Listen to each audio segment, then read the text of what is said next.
السلام علیکم دوستو، میں ہوں محمد افضل۔ میکس ہیپینس چینل میں آپ کو خوش آمدید کہتا ہوں۔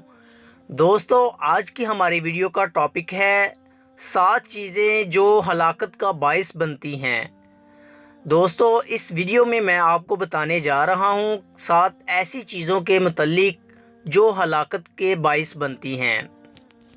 دوستو، ویڈیو شروع کرنے سے پہلے اگر آپ نے ہمارے چینل میکس ہیپینس کو سبسکرائب نہیں کیا تو سبسکرائب کر لیں اور گھنٹی کے بٹن پہ کلک کر دیں تاکہ ہر نئی آنے والی ویڈیو کا نوٹیفیکیشن آپ کو مل سکے۔ تو دوستو، ویڈیو شروع کرتے ہیں۔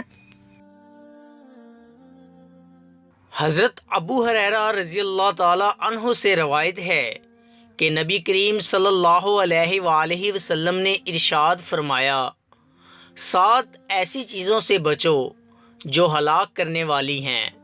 صحابہ کرام نے عرض کیا، یا رسول اللہ صلی اللہ علیہ وآلہ وسلم، وہ کون سی 7 چیزیں ہیں؟ آپ صلی اللہ علیہ وآلہ وسلم نے ان 7 چیزوں کے بارے میں بتایا جو میں آپ کے ساتھ ابھی شیئر کرنے لگا ہوں۔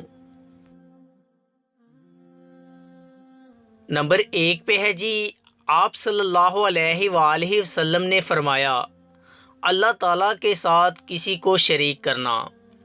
اللہ تعالیٰ کے ساتھ کسی کو شریک کرنا ہلاکت کا باعث بنتا ہے۔ نمبر 2 پہ ہے جی، جادو کرنا۔ جادو کرنا بھی ہلاکت کا باعث بن سکتا ہے، لہٰذا ہمیں جادو نہیں کرنا چاہیے۔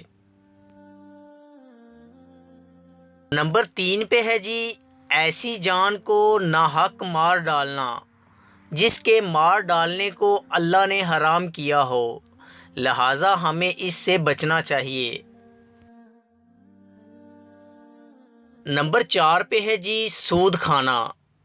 سود کھانا بھی ہلاکت کا باعث بنتا ہے، لہٰذا ہمیں سود سے بچنا چاہیے۔ نمبر 5 پہ ہے جی، یتیم کا مال کھانا۔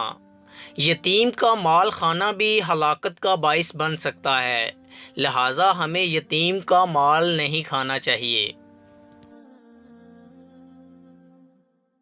نمبر 6 پہ ہے جی، میدان جنگ میں پیٹھ دکھا کر بھاگ جانا۔ لہٰذا میدان جنگ میں ہمیں پیٹھ دکھا کر بھاگنا نہیں چاہیے، ایسا کرنے سے ہلاکت بھی ہو سکتی ہے۔ نمبر 7 پہ ہے جی، بھولی بالی پاک دامن مسلمان عورت پر تہمت لگانا۔ لہٰذا بھولی بالی پاک دامن مسلمان عورت پر تہمت لگانا ہلاکت کا باعث بن سکتا ہے۔ اللہ تعالیٰ ہم سب کو دین اسلام کو سمجھنے اور اس پر عمل کرنے کی توفیق نصیب کرے، آمین۔ دوستو، اگر آپ کو ہماری ویڈیو اچھی لگی ہو تو لائک کیجئے اور مزید اچھی ویڈیوز کے لیے ہمارے چینل میکس ہیپینس کو سبسکرائب کر لیں۔ شکریہ۔